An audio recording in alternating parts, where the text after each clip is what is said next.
Hello, everyone.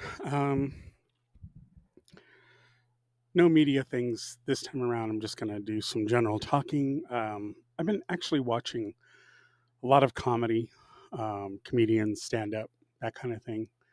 And one thing that I've really started to piece together, and it's not a new realization, it's just more of a reinforcement of something I've always thought. Sorry, I don't know why I sounded so hoarse when I started. But, anyways, um, as a writer, my book's here. As a writer, I know narratives are important. And I know the way you tell stories can actually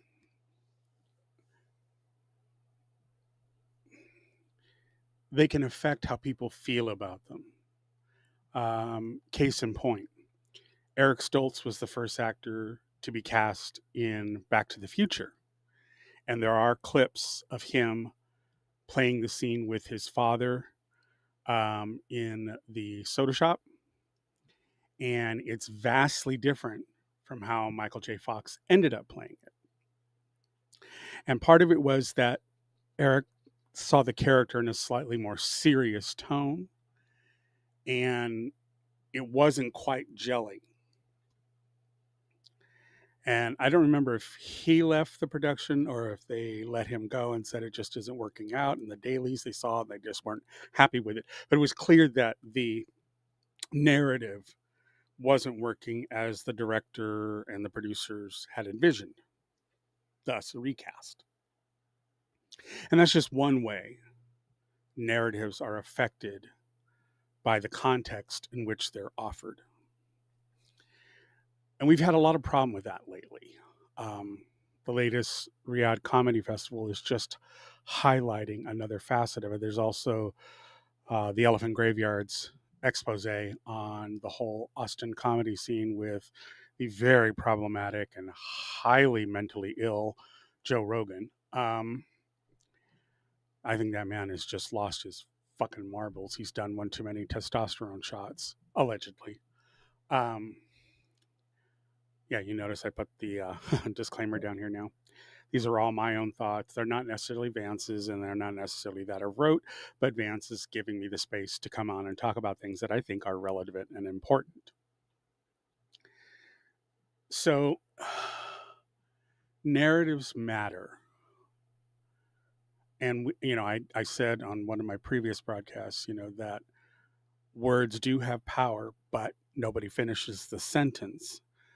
Words have power, but only the power the audience grants it. That's the completion of that whole premise. It's the audience that dictates whether something rings true or not. And as a storyteller, you can be ahead of the curve. Again, F. Scott Fitzgerald didn't see any of the adulation in his lifetime for his classic masterpiece, The Great Gatsby. And people have even tried adapting that several times into film, and it's never really worked. And it's because, it is a complex story to tell, and it's best served by the novel. And I think about that with my own works. You know, I try to remember, like when I did Beware Mohawks Bearing Gifts, which is the one in the upper left corner there. I had to impart things from a cultural standpoint that are not known. It's different if you're J.K. Rowling and you write Harry Potter, witches, wizards, dragons. These are common themes that people across cultures have a reference for. With American Indian culture, with native culture, indigenous to the Americas, we were vastly different from one another. Kevin Costner did this great documentary series in the late 90s, early 2000s. I think it was late 90s, actually, um, called 500 Nations, because on the two continents, there were approximately 500 independent native nations that existed on these continents. South and North America. And each one had their own story to tell. They had their own creation myths. They had their own mythos that were built within the culture. They had their own belief systems, their own rituals, their own way of addressing societal norms. And that isn't something that is generally known. In fact, even here in America, in the United States, I go so far as to say that Native history is not taught. It's yapped about, they pay it lip service, but nobody really has a solid Native studies course to understand natives, because the white narrative has dominated everything.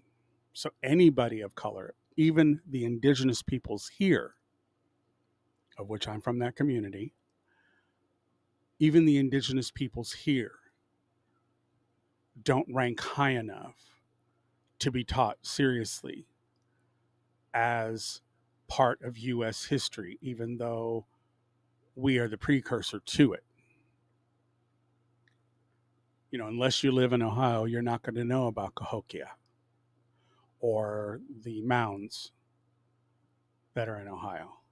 I didn't know about it growing up. I found out about it when I watched the 500 Nations documentary. Now, my husband knew about it because he lived in Ohio. Again, it was germane to the area of the country he was living in. But it's not something I learned about, and I'm Native, and it's not my nation. I mean, Cahokia existed before some of the nations fully formed into what they were at the time of the colonial people arriving. But context, intention, and the resistance to snipping pieces of a culture to suit narratives, to resist that temptation, to be able to take in the full story, good, bad, ugly,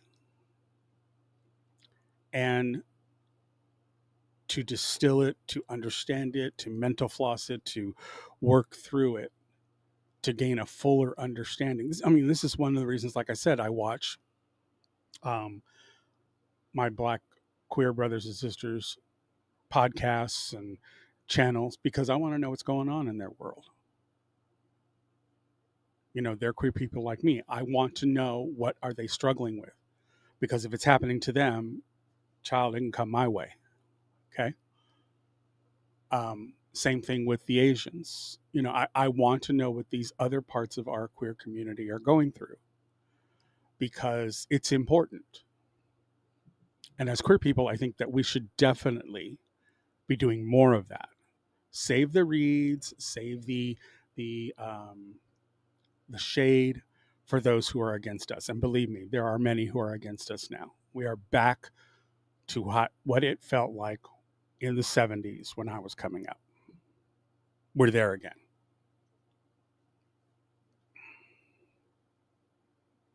And I find it really, really disheartening. I get it. I understand it, but it doesn't make me happy.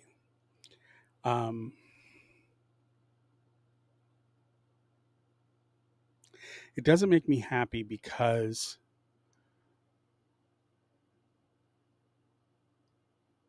there's so many of the children out there still talking about the gossip of, you know, this rap star is causing this kind of drama and blah, blah, blah. And they're going on the Taylor Swift thing with the MAGA stuff that's hitting the intertubes. Now, we've got bigger fish to fry. And I get that falling into those things and talking about them is a way of unwinding and putting the focus somewhere else rather than the shitty stuff that's going on here. But let's take a page out of history. Our queer spaces were doing that in Berlin of 1939, and we all know what happened to them. And if you don't, as a queer person, you definitely best be looking that up. There are a number of documentaries out there that talk about it. They were still living up the high life as the Nazis came to power, just as a general rundown to give you some context of what you should be looking into.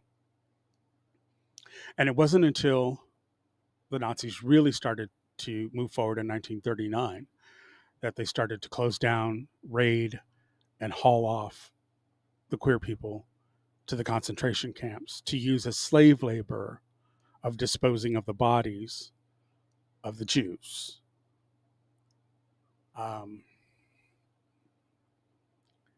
There are a number of stories like that, and we're fast approaching the same scenario. Don't get it twisted, as the kids say. The story's rewriting itself again. I just got done watching. I guess I just dropped off the internet, so I don't know where it was, but I guess I'm back now.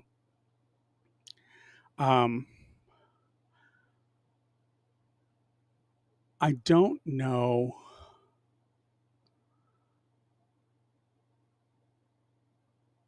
how to get the children in our community to start paying attention.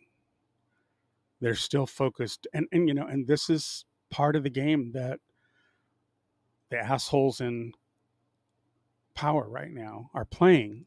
They want you distracted. They want you talking about other things, so you don't notice the shit that's disappearing, the people that are disappearing, the rights that are disappearing. You're all still moving through life as if this shit is normal. It's not. We are in dire, dire times. Lately, I've been watching this whole Purple Revolution thing, and I talked about it on Friday, although I don't know what happened to the broadcast. I haven't been able to find it. Luckily, I recorded it, so I'm going to edit it and put it up for what I talked about on Friday after I get done with this one. But I talked about it on Friday that the whole comedy festival thing and the way that the comedians who participated in it are trying to justify that they were bringing free speech to an oppressed country. They're caught up in a narrative and they're defending things that they know are false. I think they don't understand. Bill Burr's probably the biggest one right now. I think Dave Chappelle, he's lost his marbles ages ago. He stopped being funny in the aughts, to me anyways. He just now is a low fruit picker. That's all he does is just bash low hanging fruit. But it's funny because these are notorious storytellers, and I guess it's one of the reasons why I like people like Kathy Griffin and Wanda Sykes, because their stuff is more observational and timely to their own personal experience or experience of someone very close to them. And people identify with those narratives a lot more because they ring true from a personally lived experience. I think when you get people like Joe Rogan and the rest of them who are just bashing down on minorities and marginalized communities, and they're punching down, which Bill Burr really never did. He was quite balanced. He knew how to address tougher subjects and to really open it up and say, this is what we're all talking about here, but nobody's really talking about it on a base level. And he was very good at that. Now, I find him highly problematic in how he's trying to justify his taking of blood money from the Saudi royals and how he's trying to equate that with like blood money if he performs in the UK. And as Kyle Kulinski said in the video I just watched, he's right. It's different when you're working in a Western country and a venue books you for a show that you're paid from the proceeds of the sales of the tickets and not the government itself. The difference between the Riyadh Comedy Festival and any other gig that they would play in Western society is those Western society houses are booking him and paying him individually. It's not the government that's doing it. Whereas in Saudi Arabia, they're pulling a Berlin Olympics 1936. We dress everything up, make people believe we're not racist, that we're not doing all these horrible things. We put window dressing on, and then we bring your ass in. Look how far we've come, and being more like the West. It's all bullshit. And then Bill uses the fact that there are all these American companies. Bitch, there's also all those American companies in Russia. You don't think people weren't disappearing there randomly all the time? It doesn't excuse having an American business presence doesn't excuse the fact that the government itself is still highly questionable and highly accountable for the atrocities that are visiting upon their own populace. That's what people are pissed at. You literally took blood money, and you can't equate it with working for a venue in Britain, say, because it's not the government paying you. You're being paid from the proceeds of your ticket sales from the venue itself or whoever owns the venue. It could be the government, but chances are in Western society, they're individual businesses.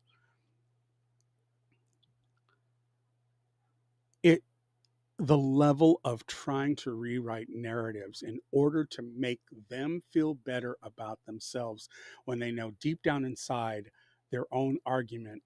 I mean, because Bill even used, according to Kyle, Bill even used Beyonce performing for Gaddafi's family. And he went to task on her about taking that money from that regime as if she needed the money.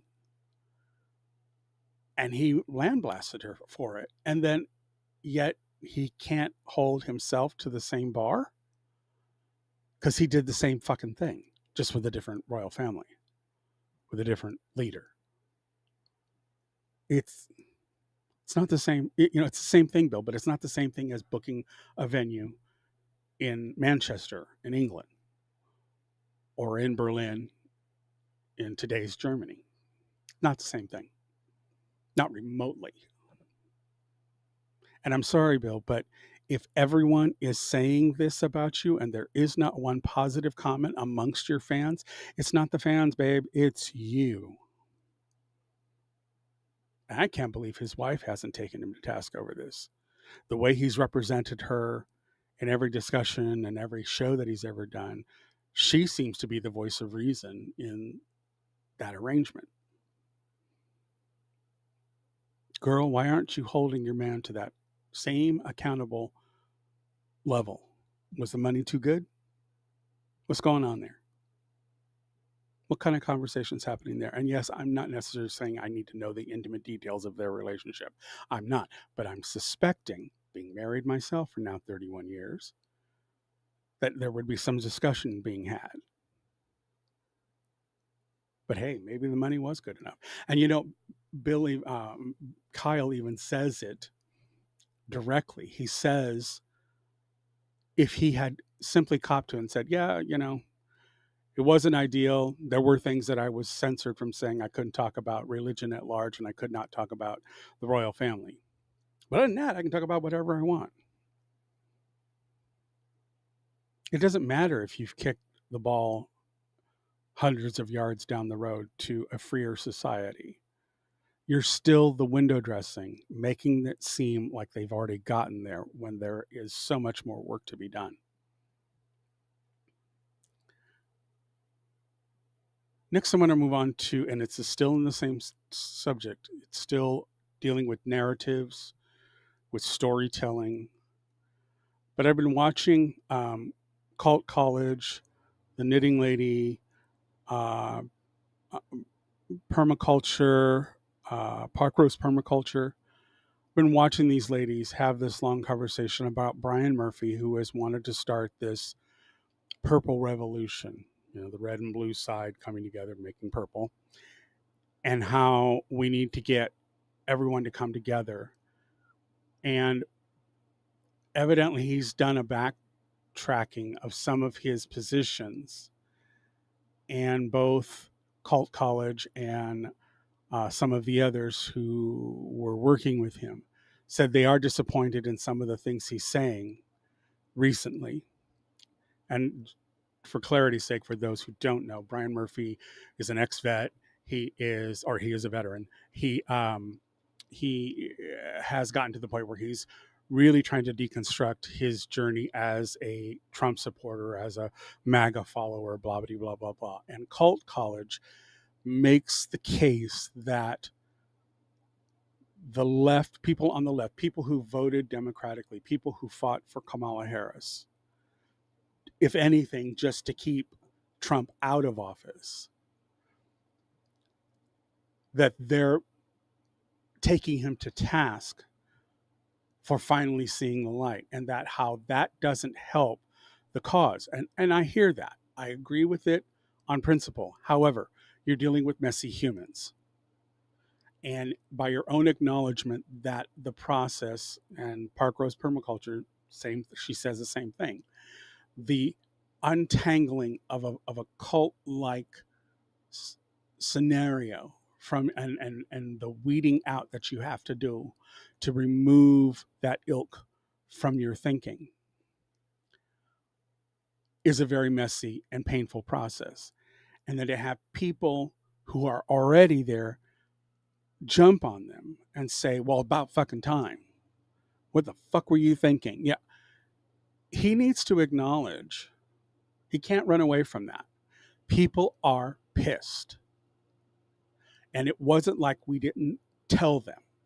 Now, he may have chose to limit himself to only listening to Fox News and Real Voice America, or whatever the fuck the name of that thing is, or, that he made that choice. Just like that farmer who started the whole trend on TikTok about how he wanted people to come together and he didn't vote for this. No, you did. You absolutely voted for this. You voted for it because all the things that Trump said about people you dislike, gays, brown people, you love that shit. You ate that shit up. You had them cooking and said, bring me some more.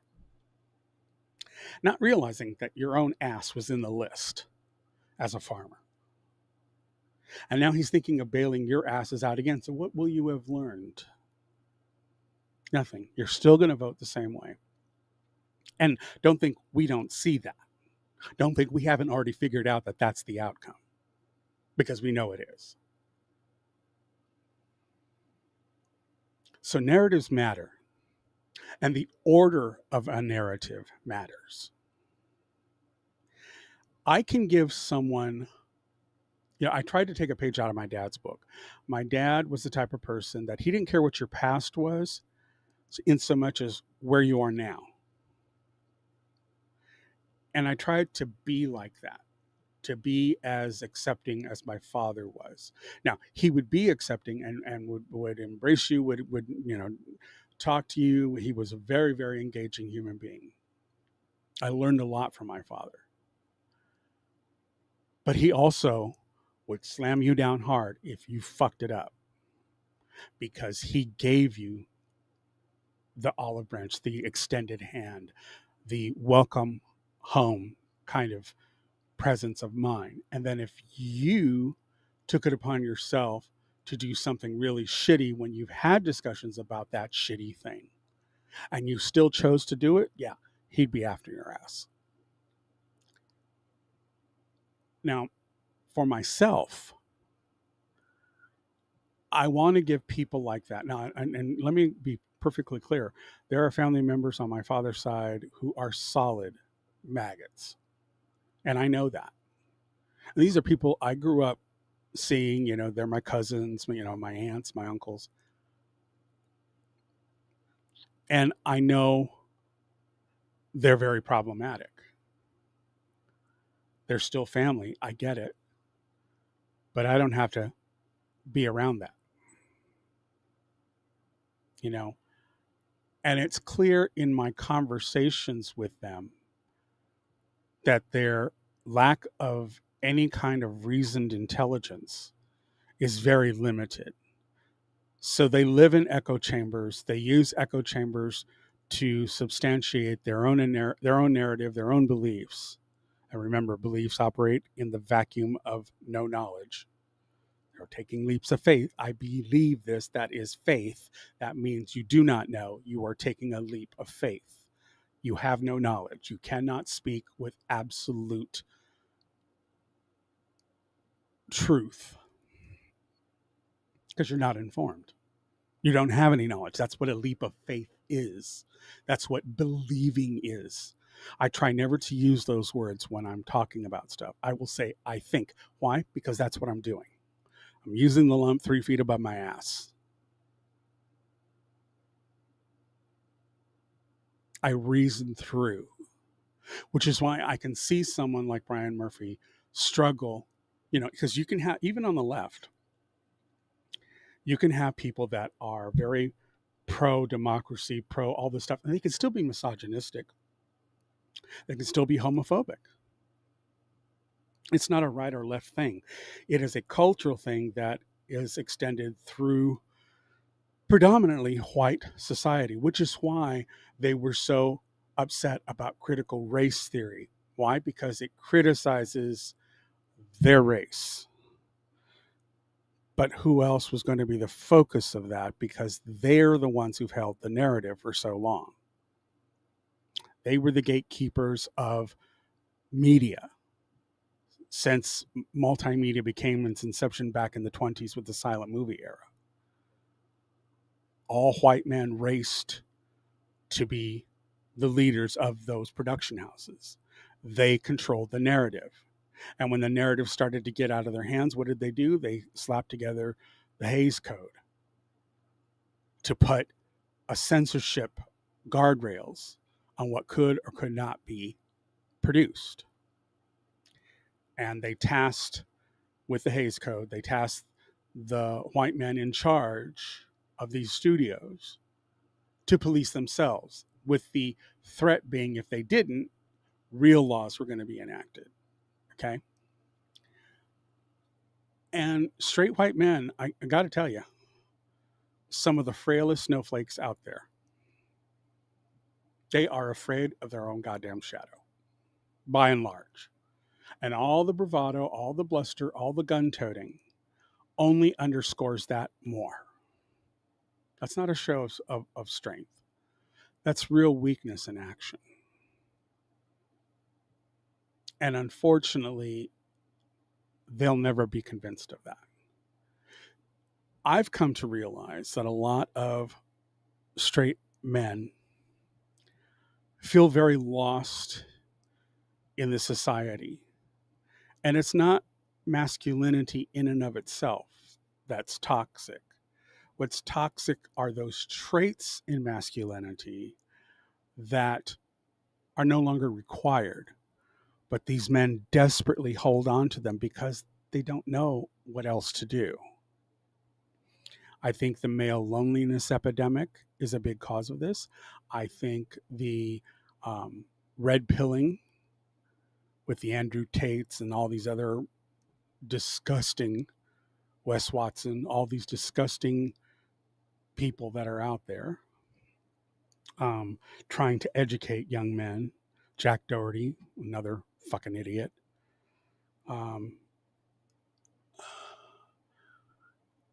They are demonstrating the toxicity of masculine traits because in lieu of them not doing that, they don't know what else to do.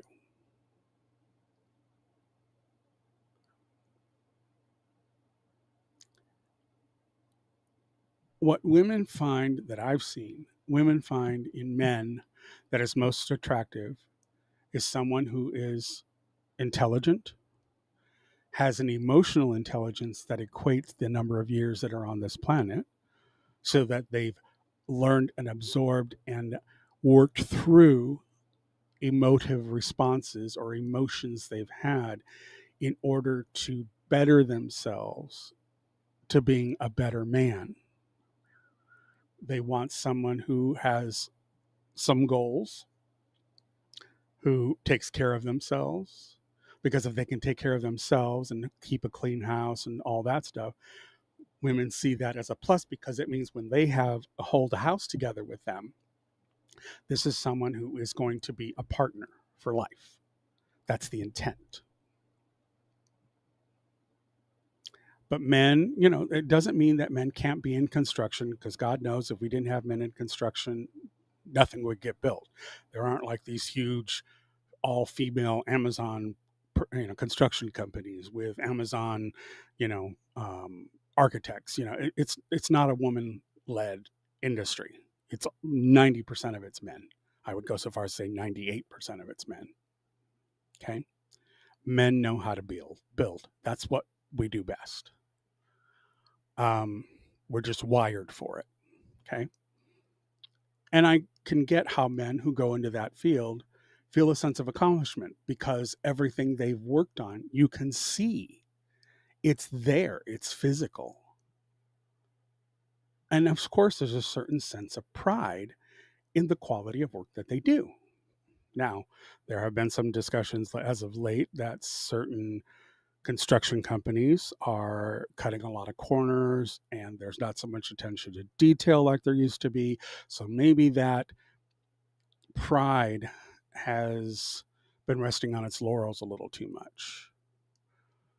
Maybe they need to get back to the artisan and the craftsmanship that carpentry and everything used to be, and really try to do the absolute best job every single time they pick up a hammer.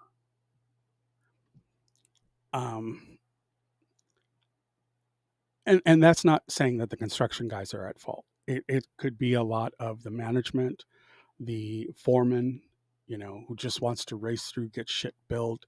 And even if these two joists don't line up perfectly, or the connection's not right, or there's a gap, fuck it, just cover it over, let's hide it and move on. Well, that problem is going to exist for the homeowner, regardless if you've moved on or not. You've left something that is a problem. And that's what I mean by I'm saying that, I can understand people who are in construction taking pride in what they do. And I think it's great. I'm bravo, I'll give you your roses, your flowers. But I think it goes a bit further than that. They see elements of their job marketability, because we now have it's flipped, where women are more in college and universities and getting the big degrees than men were. For a long time, it was the other way around. And these educated women are not happy with lower class, working, blue collar men. Oh, they may fantasize about them in the sheets, but truth be known, they really want a well educated, thoughtful, compassionate, empathetic, and that's not being girly. Empathy is not that. Empathy is being able to see someone for who they are, for having the ability to put yourself in their shoes and see what may be hurting them, and being able to support them and say, yep, I got you. I know this is tough. I feel what you're feeling. I got you. That's what women want to see in men, because it gives them the comfortability that if they raise children, they will have someone as an equal that will help them get that taken care of. Now, on the flip side, for the women, this trad wife, my husband pays for everything, honey, he is not an ATM. If it's an equal opportunity or equal footing thing and you want the partnership kind of deal, that means do your part. Even down to the wedding ring. There is no reason why he needs to buy you a big ass rock.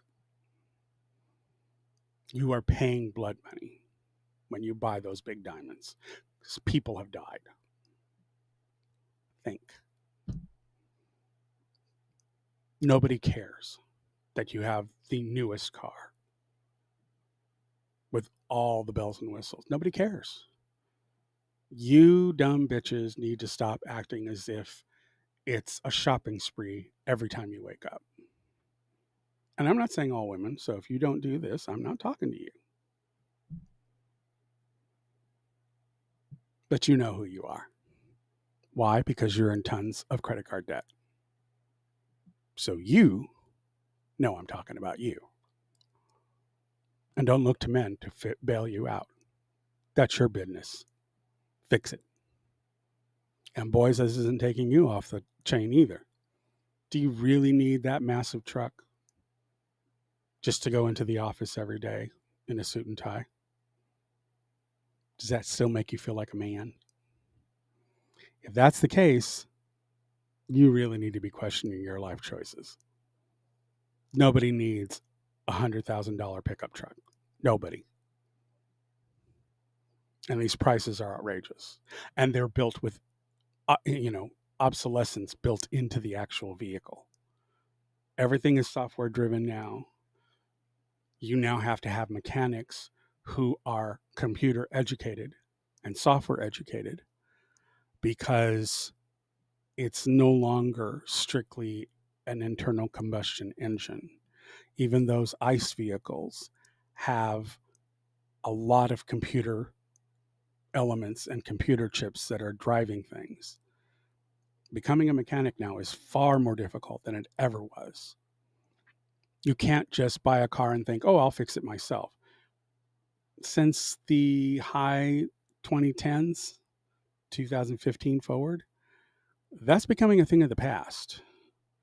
There's not a whole lot you can do because of the circuitry involved, even in ICE vehicles, in internal combustion engines.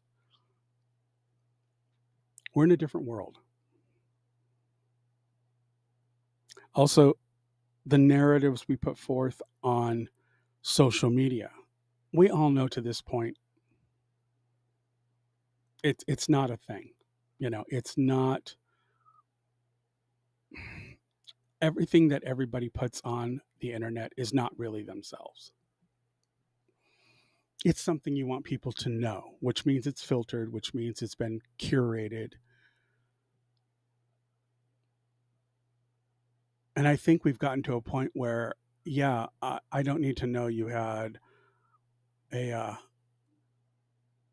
garden salad at Olive Garden. Nobody needs to know that. We don't care. And so I think that whole era of social media posting is going by the wayside.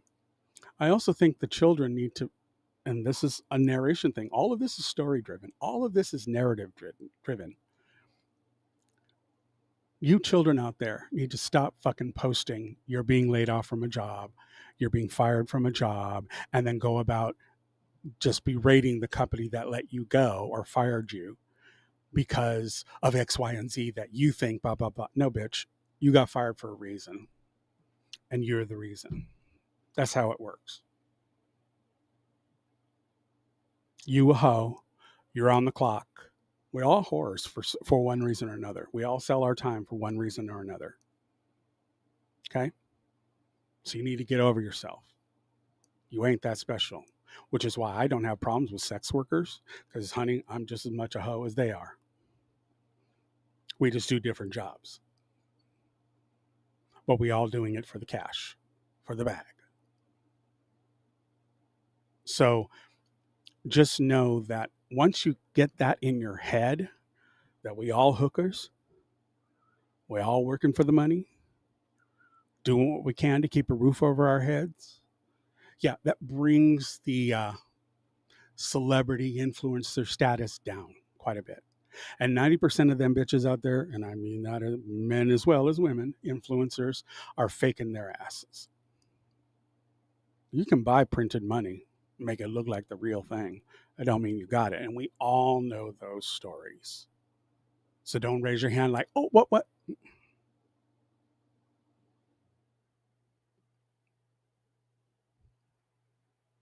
Look at the Paul brothers. Two of the shit stainiest people on the fucking planet. There's nothing these guys have done that has been any good to society. Ever. I gotta hand it to them though. They drained the grift barrel really well. But they are horrible human beings. No different than the Tate brothers, in my book. No different. equally as bad. Again, straight men, straight white men who are literally pussies at heart.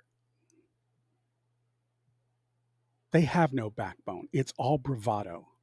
And even though they get in the MMA cage and blah, blah, blah, blah, blah, and beat up on each other. Yeah, so you put a cage around it and then it's legal, but what's to say they don't do that shit out in public? They're a shitty human being. I'm sorry. I think fights are just stupid in and of themselves. Now, it's different if you're doing like a martial arts competition. Okay, that engagement I can get behind. That's like fencing. I can get behind that. That is testing your skill level and ranking amongst the skill level. I get all of that. That's cool. But this whole, the boxing and all that, no, we're past that. This is not Renaissance times. We're not doing jousting. And even jousting probably was more of a ranking than anything else. But there's no need for it. We need to give up the whole Roman-esque kind of thing, or we want to be the gladiator. And women need to stop believing that they're a fucking princess or a king or a queen. No monarchies. Stop with that shit. No monarchies. You ain't a king, you ain't a queen, and you're certainly not a little princess. Okay? Just stop all that. You're a fucking human being. Own up to it. You're flawed. You will always be flawed. But embrace that. Understand it. Work through it. Build your narrative. I always told our kids and grandkids, I've even said this to my granddaughter. I haven't to my grandson yet because he's like 6 and he's not there yet. But I always said, you were given life. Pick up the reins of that life and do something with it. And don't take the easy way out, because that's not living. You need life to push against you to really find out what you're made of. So pick up the reins and do something.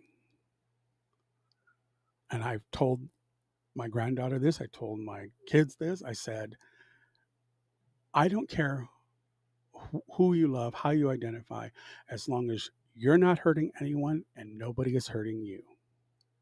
That's all I care about. That's the line in the sand. Anything other than that, more power to you. I'm right there behind you. That's a pretty wide open place to be from a parent standpoint. To just say, I want you to go find yourself. 2 rule. You don't hurt anyone else, and they don't hurt you. It's the only requirements. Other than that, free reign. Go be happy. Write your story. And maybe even write it, literally. I'm all for pushing, especially queer people, pushing them to write their narrative. It's important, especially in this divisive time.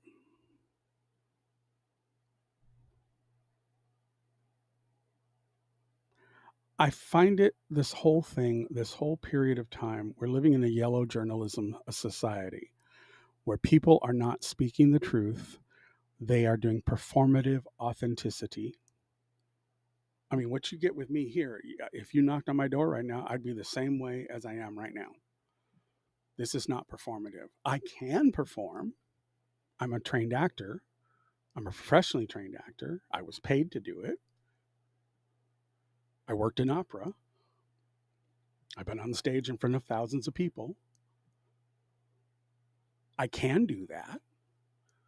But in this kind of arena, with what Vance and I have been wanting to do for our community at large, to be a repository and a safe space for queer content creators and our allies, it's very important that we be real, that we keep it a $1.50, and we be real for all of you.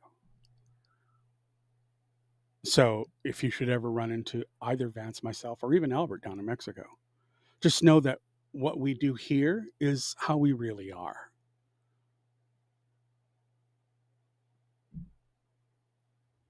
But I don't know that I can say that about a lot of people that are on the internet, that are even on YouTube. Um, I watch a lot of the. I mean, you look at that guy Mudahar that had this whole thing running for years that he was a software engineer and he did this, and all of it was a lie. All of it.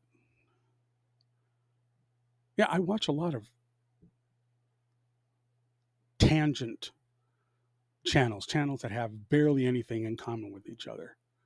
I am constantly scouring for new channels with people that I find have an interesting topic to talk about. Jimmy the Giant has become one of my latest favorites. I love that dude. I love listening to his analysis on given very tough subjects. Tom Nichols is another one. You know, um, Kyle Hill, another one. Anton Petrov, doing the science thing. Love his channel. Great guy. He's so wonderful that my husband and I love when we watch his videos at the very end. He's always very, very studious when he does his little video posts that he puts up. And at the end, he always says, and be happy. And then he stops and he smiles because he doesn't do it for the rest of the video. He just stops and goes, and my husband and I feel compelled every time we watch his videos, we'll stop and go right back at him, even though he can't see us, because it's charming. It's charming. And those are the people that you need to pay attention to. People that give you glimpses of who they really are.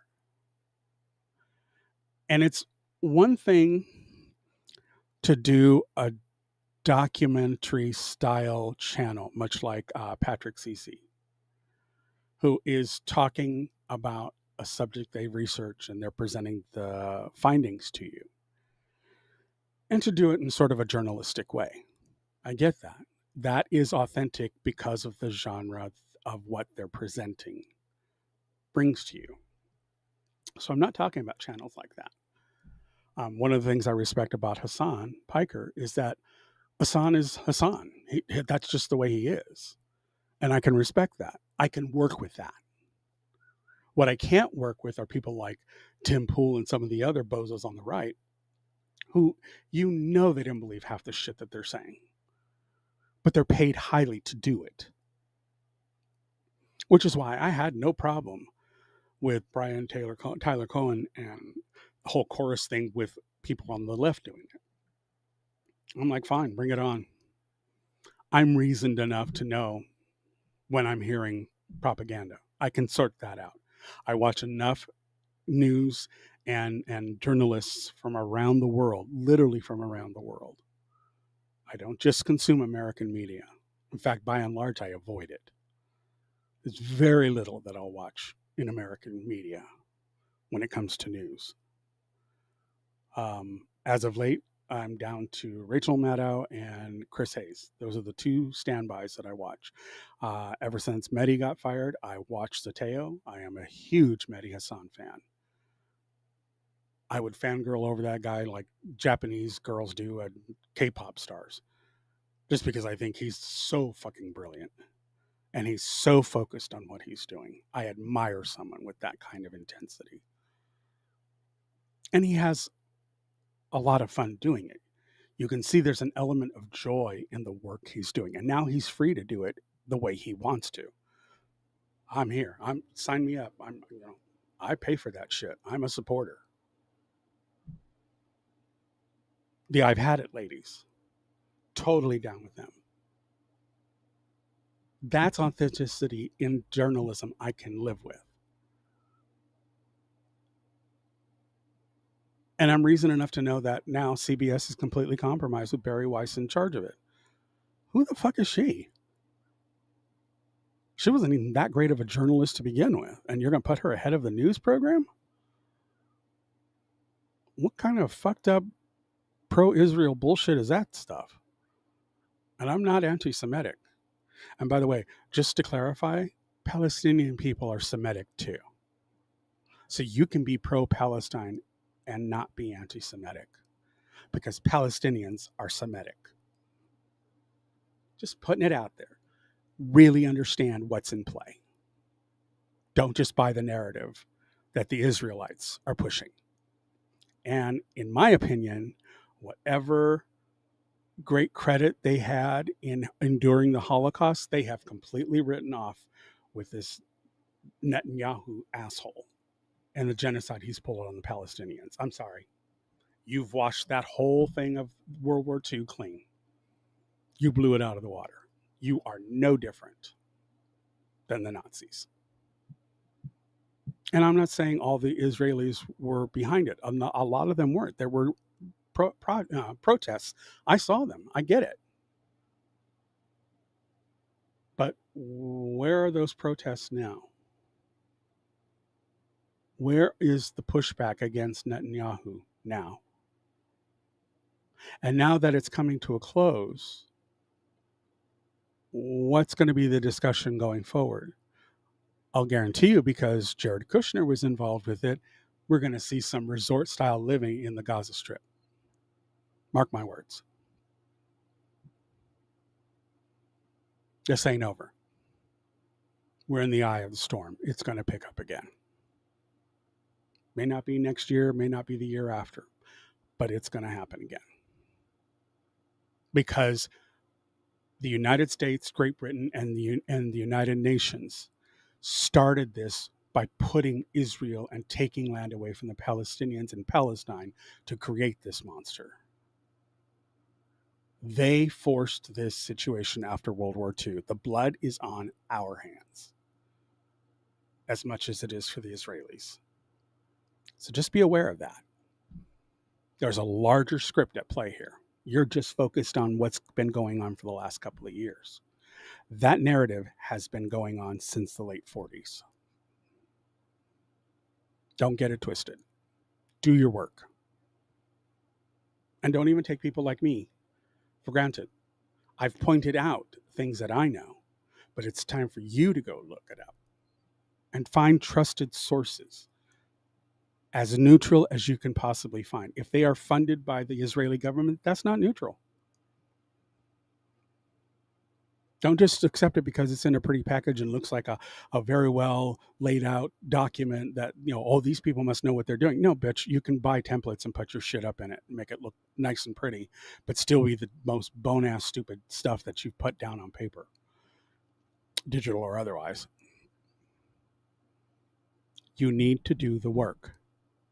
Treat everything that you're presented like the Wikipedia posts. It's a good place to start, but you always go down to where the citations are and see where they got this information. Don't just read what's in the body of the Wikipedia page. Go down to their sources. As it was explained in college to me when I was in college, Wikipedia is a great place to start, but it's not the be-all, end-all. Don't quote it, because a quick search will find that. Go to the sources. Do your own digging. Don't even take what I'm saying here for granted. I want you to go do the work. You need to start doing the work. This is dire situation, people. We are about to lose our fucking country. Full stop. It is Berlin, 1939, and we are Germany. Wake the fuck up.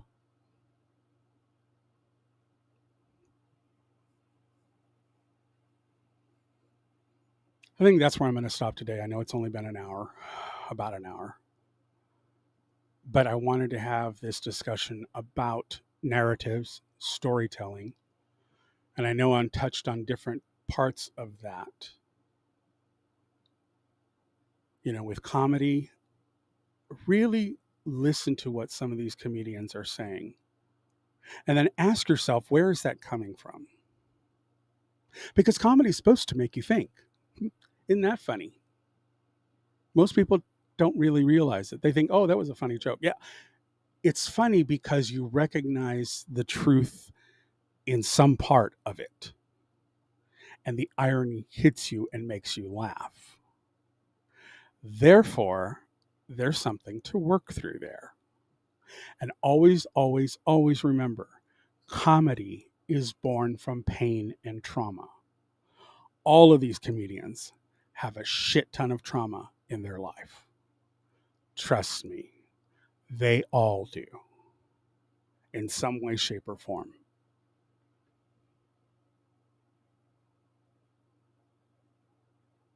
It's not an easy gig. Life is tough. But I'd rather go through it than never having existed at all. I happen to think I grew up in the best time in the world. I had the best music, the best artists, the best concerts to go to.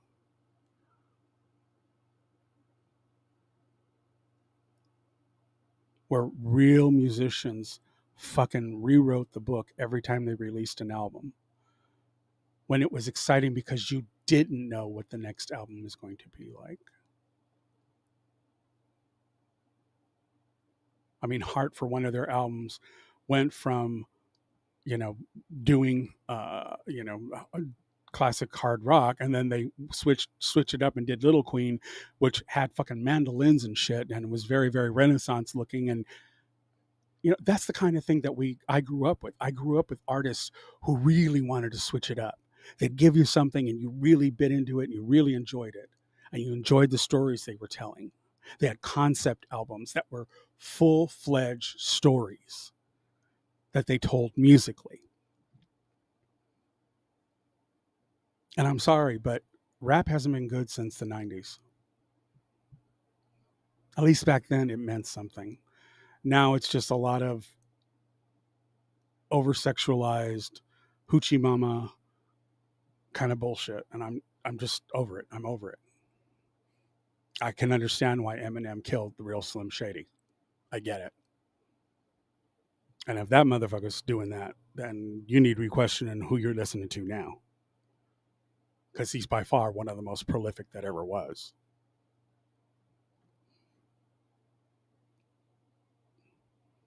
Anyways, that's it for this time around.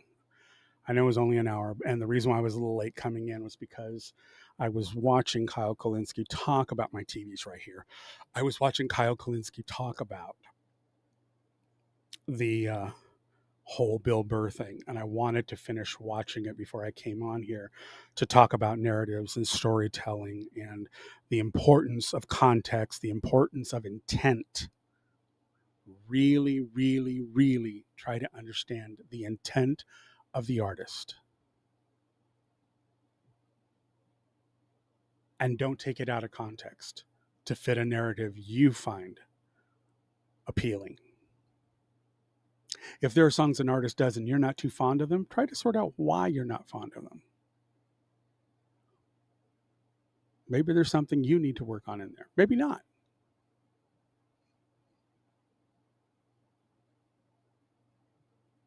Anyways, have a wonderful rest of your evening or day whenever you see this. And I'll be back again tomorrow. All right. Hopefully more on time. I tend to run on Indian time. Natives are always, we arrive when we arrive. But yeah, I'll have some more to talk about. And I am working on some new merchandise for Printify.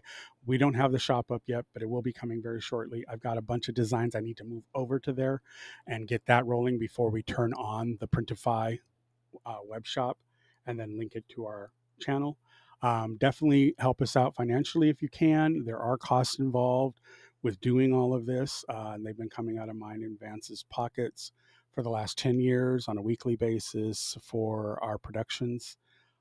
So any little bit you can throw our way is very, very helpful, and we very humbly accept it and thank you for it. I really want to stress that we are a queer podcast where we're trying to be a repository of queer content creators to bring these creators to your attention through weekly interviews about the works that they do. I just finished an interview that's coming out this Friday with Frank Pizzoli, he and I had the most wonderful conversation. Unfortunately, it's audio only because his camera was causing him to log off unexpectedly, so we ended up turning off the camera and just doing it as an audio. So unfortunately, you don't really get to see him in this YouTube one that's coming out this next weekend. But fabulous conversation. He and I talked about a lot of our queer ancestors and a lot of the work they did from a activist level, what it was like through the AIDS crisis. He talks a lot about the Violet Quill Gang, which I happen to have all of their books. I absorbed when I was a young gay teen coming up in the 70s and 80s. I grabbed any book by any queer author that I could find, and I consumed it like it was mother's milk. I needed those words in my head to know that how my life was going to shake out. And so we had some wonderful discussions about some of the biggies in queer literature. And it's a phenomenal discussion. I highly recommend you check it out when it drops this weekend. I've already done editing an episode. It'll come out on Friday. So definitely check it out. That's Frank Pizzoli, and the book that he has written is called Passionate Outliers. I think you will really be fascinated, especially if you have an ear for history and an ear for activism. Um, Definitely check it out. Some great stories, true stories that are talked about in that interview. And it runs a little long. I think it's an hour and 5 minutes, which is about twice as long as our normal episodes, but well worth it. Well worth it. Great conversationalist. Yeah, so that's that. And I'll be back again tomorrow with some more stuff. Okay. Take care. Be kind to one another. Gay children out there, save the shade and the reeds for those who are against us. Love one another. Take care of each other. Because, honey, we got people coming after us.